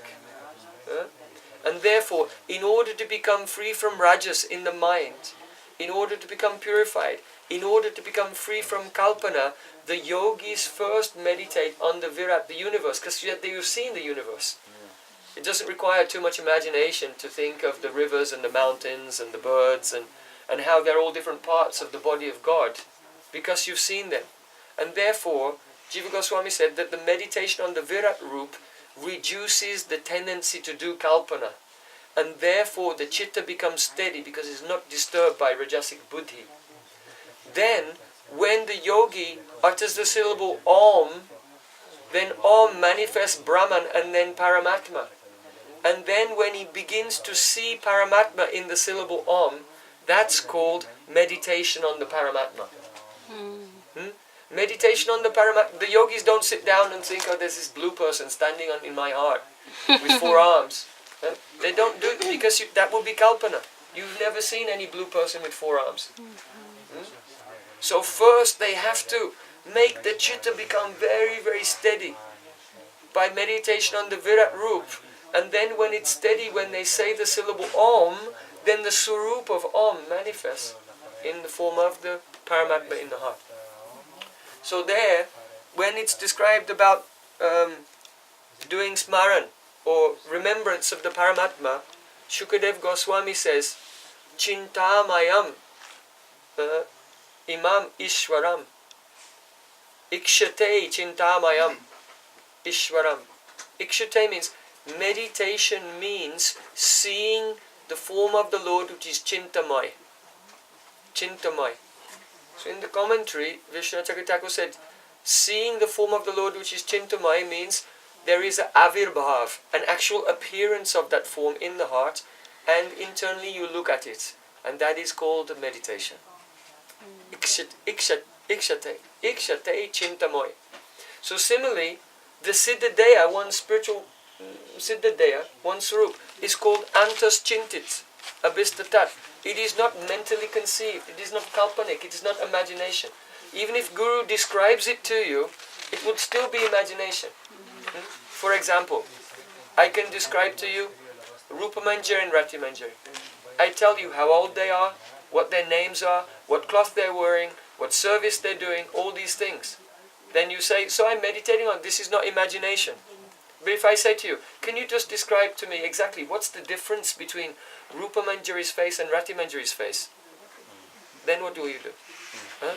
Then it becomes exposed that actually, even though you have so many details, it's still imagination, right? Because you're not seeing anything. Huh? So, Antas Chintita Bistatat Seva Rupa Yogi Dehena means your Swarup which appears in contemplation. How? By remembering Krishnam Smaram Janam Chasya Prastam Nidasmihitam, by actually having the internal darshan of the associates of Krishna and being absorbed in them, then gradually your own form appears. By Bringakita Nyai. The logic of the bee and the worm, who was absorbed in the bee, and the worm became a bee himself. That is called Bringakita Nyai. So that Bringakita Nyai is described in Bhakti Sandarbha in the section on Raganuga Bhakti. So this is how your Swarup comes, and you actually experience it. So that is Siddharup, Seva, Siddharupena Chatrahi. One has to serve in the Siddharup. So obviously in that Siddharup you have internally the experience of associating with the associates whom you're following. So Rupa Kaviraj said that the Siddharup is that body which appears in your meditation, which has attained the association of Krishna's associates. Vishnu Chaitanya didn't disagree with that. It's there in the document. Vishnu Chaitanya doesn't disagree with it. And therefore we know that this is the actual true definition of Siddharup. What he disagreed with was the definition of the Sadhak Rup. That the Sadhak Rup is something that Guru tells you, and in your subtle body you meditate on that. But that is what people today are calling the Siddharup. Understand? So in disguise, the Rupa Kaviraj's Atibadi philosophy has entered into the Sampradaya. So when I was studying these documents, I thought, wow, people are just following Rupa Kaviraj these days and thinking that it's Raganuga Bhakti. And then I was studying one biography of Prabhupada Bhaktisiddhanta Thakur, and what I felt was the reality was confirmed there. There's a very beautiful letter written by Prabhupada Bhaktisiddhanta Thakur, and this letter has been translated from Bengali into English. And it's a letter from Prabhupada Bhaktisiddhanta Thakur to one of the disciples of Srila Bhaktivinoda Thakura. Now, one of the members of Srila Bhaktivinoda Thakur's society, which was called the Ananda-Dham Pracharini Sabha. So just a little history for you. Srila Bhaktivinoda Thakur wanted to organize the Vaishnavas to spread the glories of Navadvip. So to do that, he made a society. It was called the Navadvip-Dham Pracharini Sabha. And many Jat Gosai, many caste Goswamis and others they were enthusiastic actually about spreading the glories of Navadvip-Dham. And obviously his son, that is our Prabhupada Bhaktisiddhanta Thakur, was part of that Sabha. And another one of his sons, his name was Lalit Prasad. He was also part of that. Now, after Srila Bhaktivinoda Thakur left this world in 1915, then the two brothers, Bim Prasad, Bharshabhani Vidya Vidayata Das, was our Prabhupada Bhaktisiddhanta Thakur, and his brother Lalit Prasad, they worked together to push on the Navadvip-Dham Pracharini Sabha and spread the glories of Navadvip-Dham. But after some time, the two brothers, they quarreled, and as you know, our Prabhupada Bhaktisiddhanta Thakur left, and he just started his own mutt. The Pracharini Sabha, they were all Grihastas mainly. There were Kas Goswamis and their disciples, and they were all collaborating together. But there was something he didn't agree with, and he left. And he said, I'll just make a mutt, and we'll do it like Madhvacharya and Ramanujacharya. And he took sannyas, and he gave saffron cloth, he made sannyasis and brahmacharis, and began to preach. And basically the Gaudiya Mats went to war against the other group, Pracharini Sabha, headed by his own brother Lalit Prasad. So then, at that time, one member of the Pracharini Sabha wrote to Srila Bhaktivinoda Thakura telling him, look, what's the problem?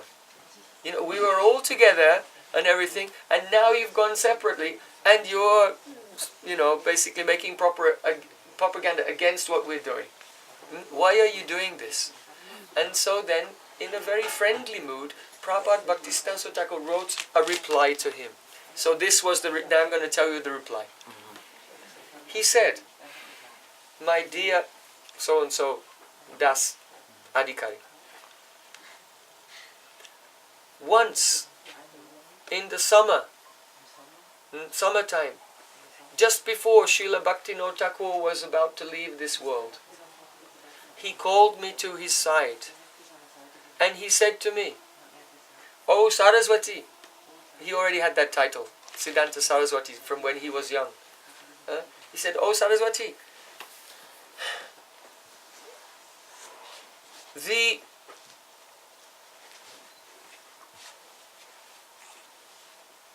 ghost of Rupa Kaviraj, the corrupted seed," he said, the exact words he said, "the corrupted seed of the conceptions of Rupa Kaviraj will rise up within the Ananda-Dham Pracharini Sabha like a snake and bite the hearts of the members with the poison of the conception of Rupa Kaviraj."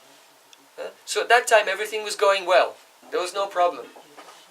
But Srila Bhaktivinoda Thakura predicted that the corrupted seed of the conception of Rupa Kaviraj would rise up within their society and poison the hearts of everyone.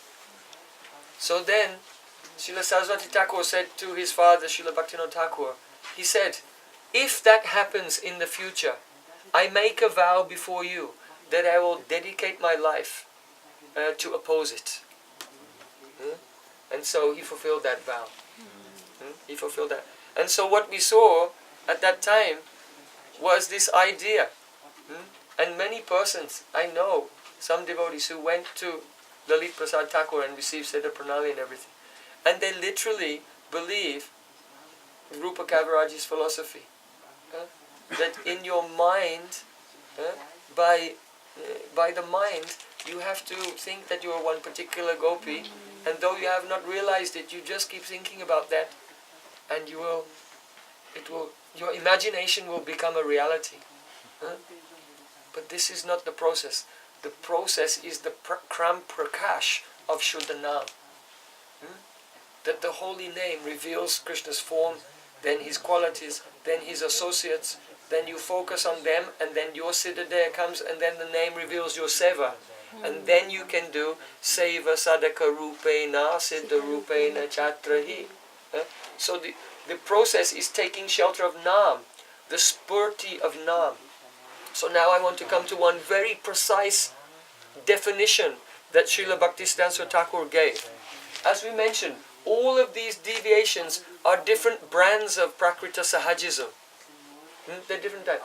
So, Srila Bhaktivinoda Thakura said, when a person is trying to advance by depending on their Prakrit mind, instead of depending on the spurti that comes in stages from chanting without offense, then automatically Pautalikata appears. A putali is a doll. You know, if you go and you look in a shop, there's a mannequin in the window. It looks like a human being, but it's not a human being. It's a putali. So Pautalikata means an imitation of the real thing.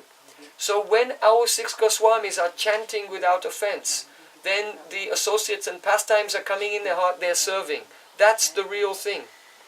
And when you imitate that with your Prakrit mind, because you're not experiencing a spurti of the name, because of the presence of nama-aparadha, that is called Pautalikata, an imitation of what the Goswamis are really doing. You see?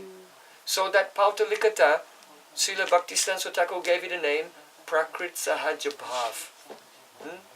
The natural and easy imitation of the high level of bhajan of the Goswamis, which is performed with the aid of Prakriti, the Prakrit mind, material mind, like this. So I hope that from this discussion you learn something about the history of Vaishnavism from the time of Mahaprabhu all the way through the time of Rupa Kaviraj and Vishwanath Thakur, down to Bishkishan and Srila Bhaktivinoda Thakura, and down to Prabhupada Bhaktisiddhanta Thakur, and even to the things that are going on today, and the ways in which, when one is achikitsya nama-aparadha, where there is offense to the holy name, then all different types of imitation of pure bhakti appear, and they manifest in these broad groups of the 13 Apa-sampradayas. Gaura Premanande. Hari Hari Bol. It is only by having a clear conception of the wrong thing that one can have a clear conception of the right thing. This is why in Sri Upanishad it said you should cultivate your understanding of knowledge and ignorance side by side, because the understanding the misconception helps you to have a clear understanding of the correct conception. The correct conception is krama. Excuse me? The correct conception is krama. Step by step. That is called in the Bhakti Sandhava Kram Sopan Riti, the method of sequential steps. So, the seva by the Siddhadeya takes place after the realization of Nam, Rup, Gun, Parikar, and then seva comes. Kram Sopan Riti. He says Kram Sopan Ritya. Ritya means by the riti, by the method.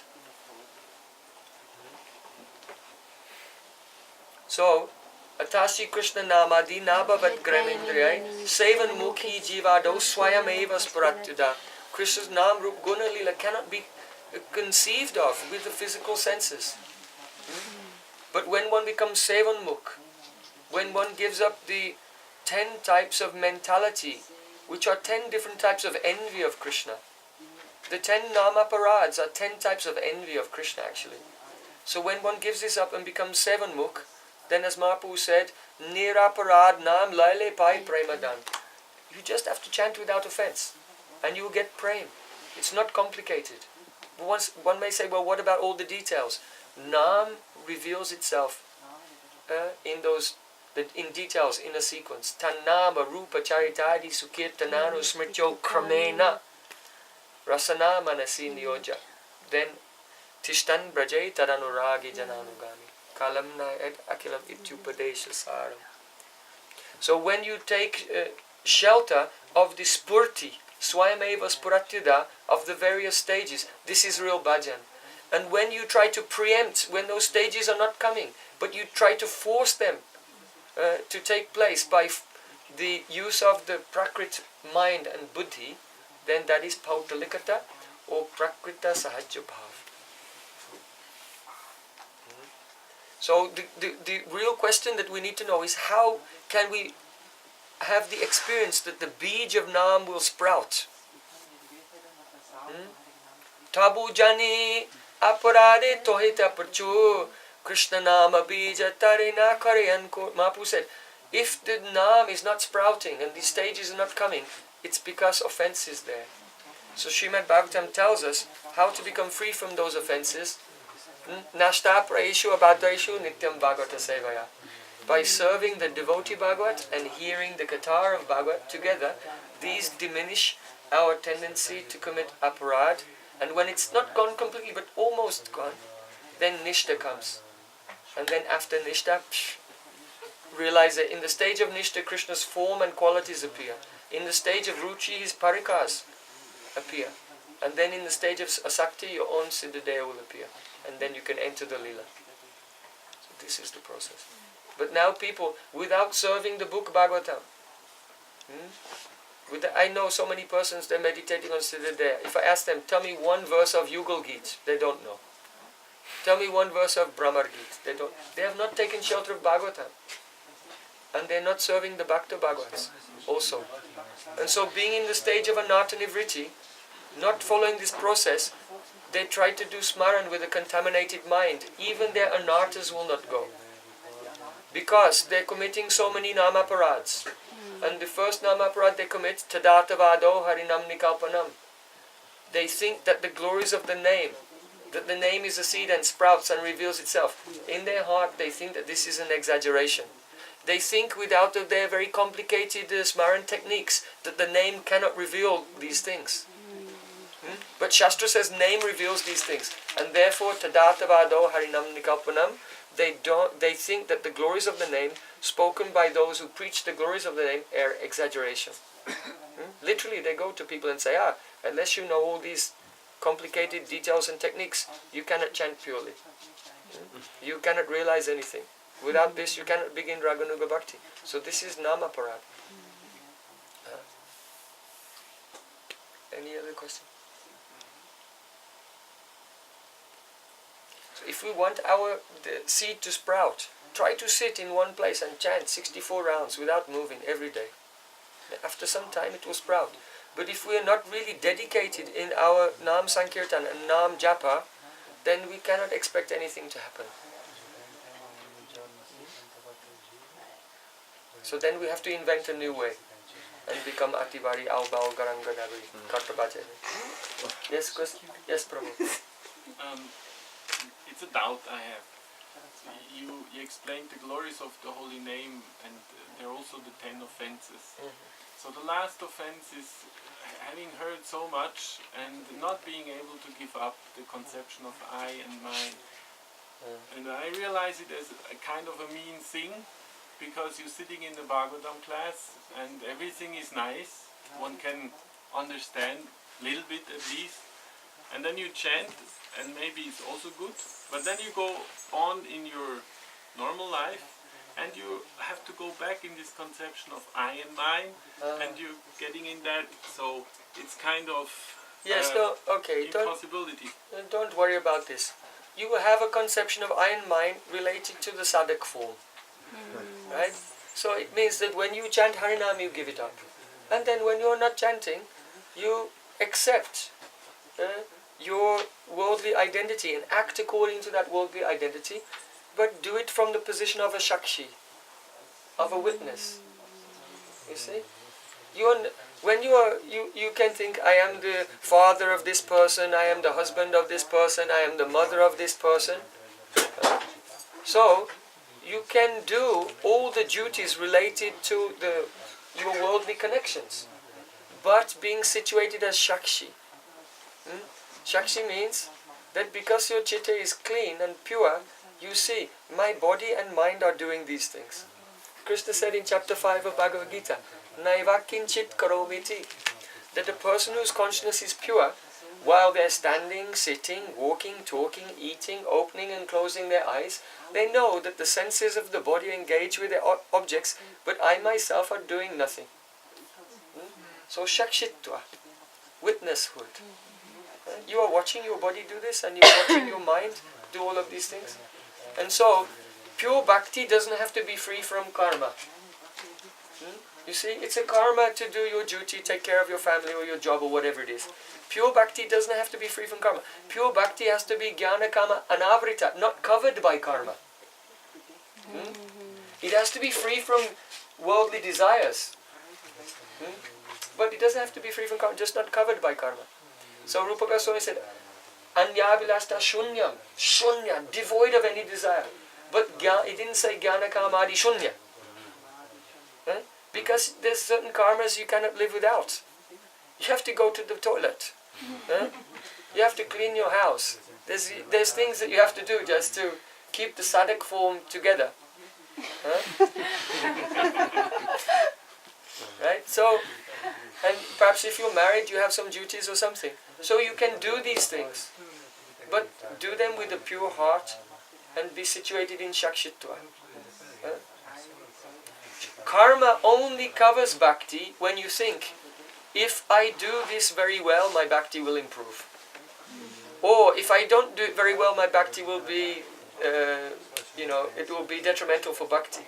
So when you put faith in karma as being one anga, one of the limbs of bhakti, then bhakti, the nature of bhakti becomes covered. But if you just do your karma as that you see that that's your external situation, that you're doing something to maintain your body, your house and your family, because your house is Krishna's house, and the food you eat is the food offered to Krishna, like this. So if you do everything in this mood and with a sense of shakshitva, that you're only witnessing the activities of the body and mind, then there is no offense to the holy name. Okay? Good question.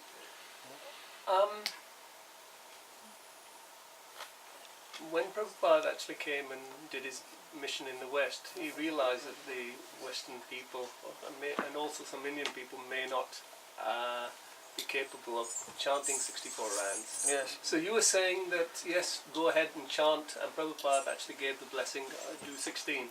So there's a Concession. There's a concession, but there also, and what do we believe? And what should we do? So there's confusion there. No, in fact, I think everyone knows the history. When Srila Prabhupada first gave initiation, at that day, he told them for the first time about the 4 regulative principles. So it was very surprising for them.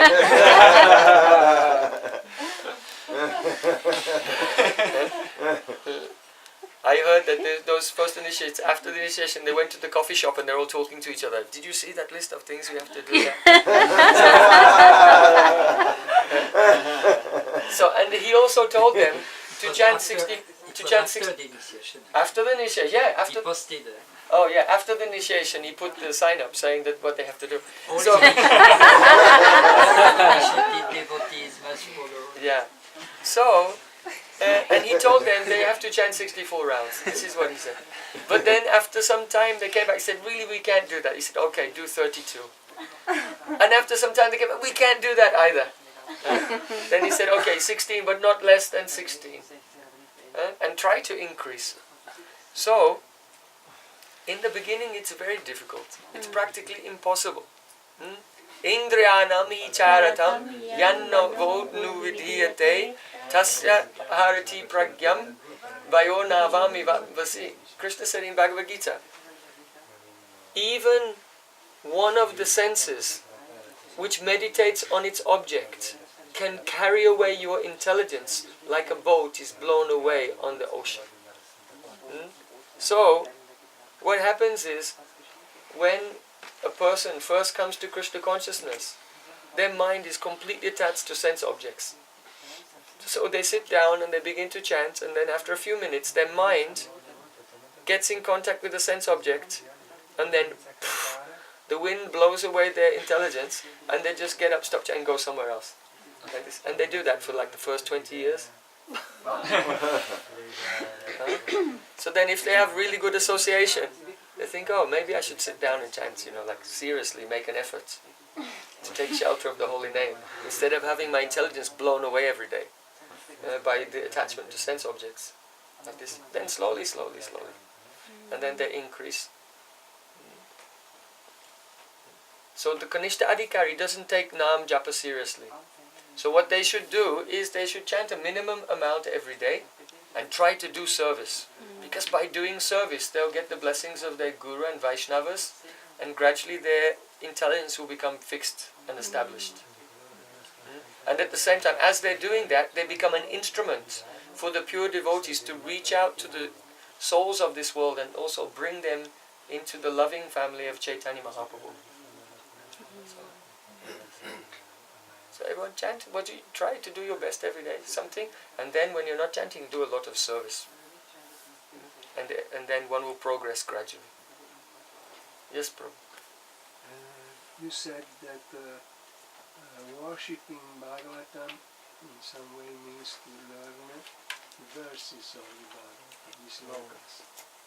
Means that we have to do some effort to memorize some verses. Yes, you don't have to. Because you can become a pure devotee in another lifetime.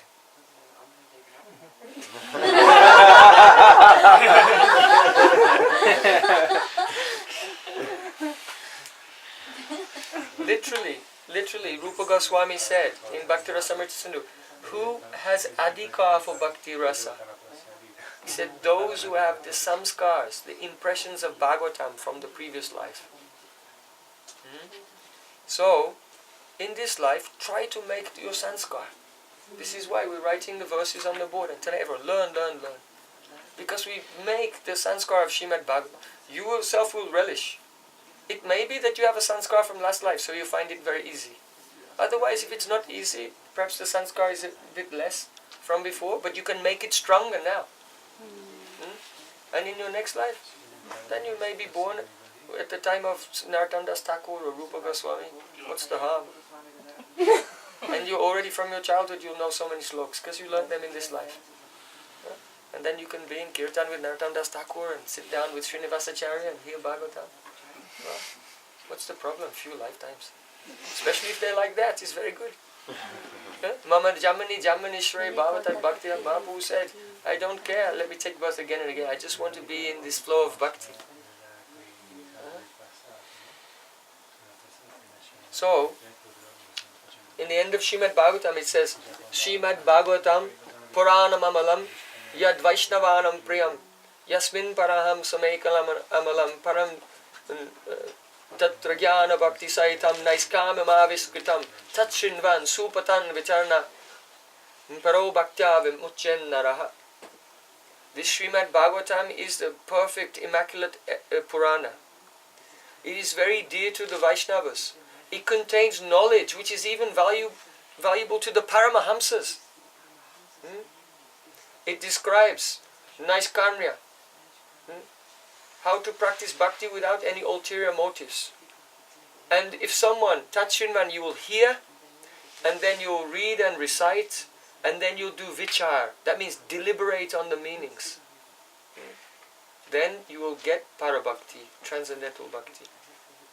So, learning, if you learn some verses, that facilitates the vichar, the deliberation on the meanings. Because otherwise if you're chanting, and then you choose a verse, and you want to go into it deeply, if you have to find the book and look and you can't remember anything like this. But if you remember, and the explanation, then you can remember each syllable, one meaning, two meanings, three meanings, four meanings, like this. And you can do vichar on Srimad Bhagavatam and chant Harinam. And it depends on the stage of the devotee. If the devotees, the ruchi has not appeared yet, then if he will chant and deliberate on a verse, it will be really not bhajan but archan. But if the devotee is, his ruchi is coming, and so he's chanting the holy name and Krishna's form is appearing, then he wants to glorify that form, then he may glorify it with a verse from Srimad Bhagavatam. Baha pidam natavaravapuhu kanayo kanikaram. So then it becomes the Rup Smaran. And then when he utters that verse, that uttering of the verse is also kirtan, and then the Smaran will follow it. Tannama Rupa Charitadi Kirtan Anusmriti, the smriti that follows the kirtan. So then he does Rup Kirtan, or Gun Kirtan, Parikar Kirtan, and like this. And so the remembrance of the verses is actually causing a spurti. So that is called Mantramaya Upasana. When we take one verse and that verse begins to open in our meditation. One verse describing one pastime in one place. That is called Mantramaya Upasana. And when the verse opens and Nam allows us to experience that moment of the Leela, then the Leela may suddenly just take off and go in a direction which is not mentioned anywhere in Shastra. Then that is called Swarasiku Upasana. So Astakaliya Leela is not the mechanical remembrance. Oh, it's 8:15, so Krishna's eating his cornflakes. No?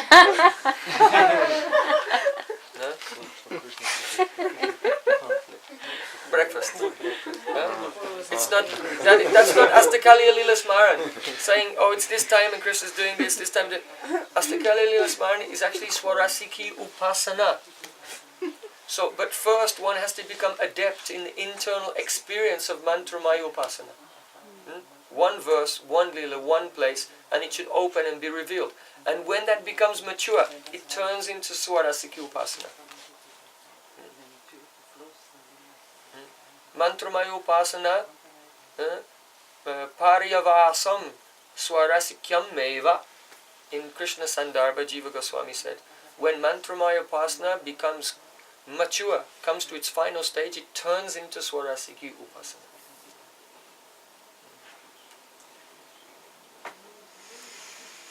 Yes, clarification. You said at Nishta, the stage of Nishta, manifestation of Nam and Rup. Yes, and Gun are coming as well. In Ruchi. No, Nam, Rup and Gun is coming in Nishta. But in that stage, even though some Guns are coming, it is more Aishwarya qualities. Because the qualities which is the Madhurya will not appear until Ruchi, and then Parikar also will appear in Ruchi. Then you can do Krishnam Smanam Janam Chasya. Remember Krishna with his Parikars. And Ashakti, what manifests in Ashakti? Then by meditating on the Parikars in Ruchi, then the next stage comes Seva Sadhaka Rupena. The Abbas of your Swarup will come, and Seva also in Asakti. And therefore, by doing Seva in the stage of Asakti, Seva Sadhaka Rupena, Siddha Rupena Chatrahi, by that sadhan, you can get bhav, because that's what sadhan is. Sadhan is what you do to get bhav. So, the holy name will reveal your Swarup and its details as well. And the disciple can go to his Guru and open his heart, what realization he's had, and Guru can confirm it. And if there's something which is a little vague, that is not clear to him, Guru can also refine his conception. So Ekadas Bhav, or the giving of Ekadas Bhav, is just like a touch. It's a final finishing touch. Some assistance that the Guru gives to the disciple in the stage of Asakti. Which is called in Sanskrit, before you used to say a word for that. Oh yeah, it's called Upasaka Pariskriti, the refinement of the conception of the worshipper. Ekadas Bhav is not something that you force feed on a anatagrasta jiva, but rather it's just a touch that Guru can give to help the sadhak just cross that line from Asakti into Bhav. So it's called Upasaka Pariskriti, the refinement of the conception of the sadhak. And then there's Upasya Pariskriti, the refinement of your conception of yourself and the refinement of the conception of those who are worshipable for you. That is called Upasya Pariskriti. So that means like hearing Ujjwala Nilamani, where all the different qualities and moods of Radhika are described, and the qualities of Lalita, Vishaka, and different gopis, different nayikas, 360 different types of heroines. When we hear that from a bhajan Shiksha Guru in that stage, then Upasya Pariskriti takes place. The purification, refinement of our conception of what is worshipable for us. Otherwise, unless the chitta is pure and realization is coming, then you will hear it, but you'll take it all and measure it in terms of your prakrit sanskars. And so the tendency will just to have lusty thoughts. Any other question? What is standing then between Bhav and to attain Prem? What is after Bhav, it's not sadhana anymore. From Bhava Bhakti, it's not sadhana anymore.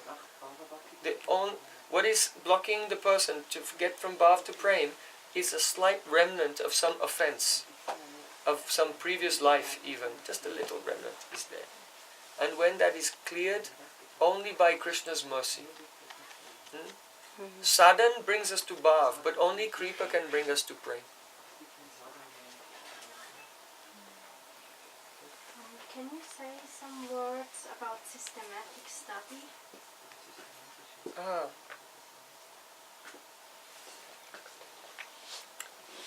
Devotees should read Gita first, then Bhagavatam, and then Chaitanya Charitamrita. You should also, along with Chaitanya Charitamrita, you can read Chaitanya Bhagavat. In fact, Srila Bhaktivinoda Thakura would often tell devotees to read Chaitanya Bhagavat first. And the reason for that is there's a very big emphasis on the chanting of the holy names. And there are repeated warnings about not making offenses to devotees. So very often Srila Bhaktivinoda Thakura would say, read Chaitanya Bhagavat first. It's very easy reading. It's not complicated. It's not like Vedanta or anything. It's very entertaining, very relishable, very enjoyable for anyone. And you get to know Chaitanya Mahaprabhu somewhat and his associates, and the glories of the holy name, and the importance of being very humble and respecting devotees. So all these things, that's nice. But for philosophy, systematically, read Gita, Bhagavatam, then Chaitanya Charitamrita is highest. Otherwise, you can also study Jaiva Dharma. It's a great overview of whole Gaudiya philosophy all in one text.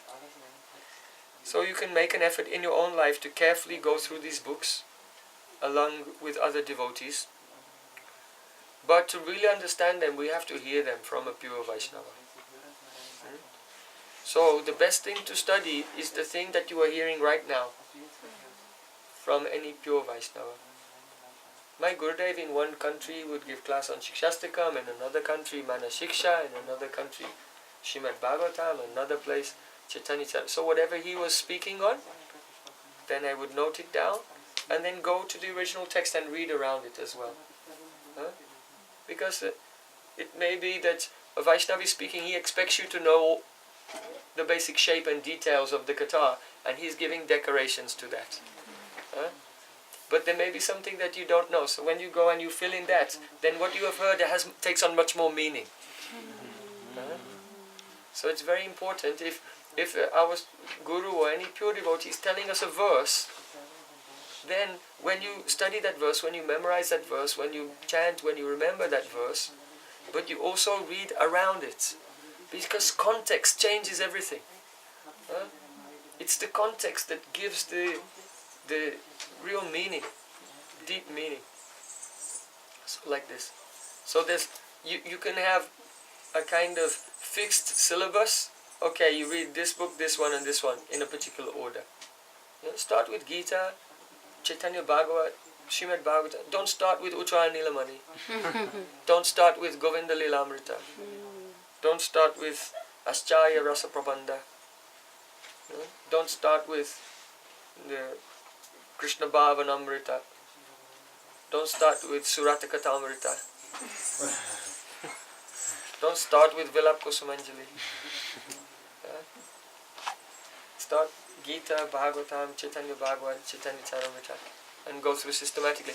So that's one type of plan that you can make, a study plan that you can make.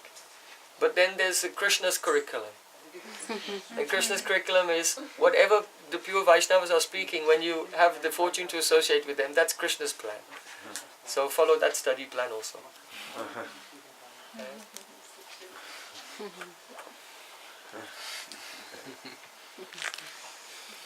Many books I studied only because I had to translate them. Gurudev would give me a manuscript, translate this. So then for 2 years, that's all I was reading. Where is the translation? Yeah. So that was Krishna's curriculum. Yeah. So we'll finish there.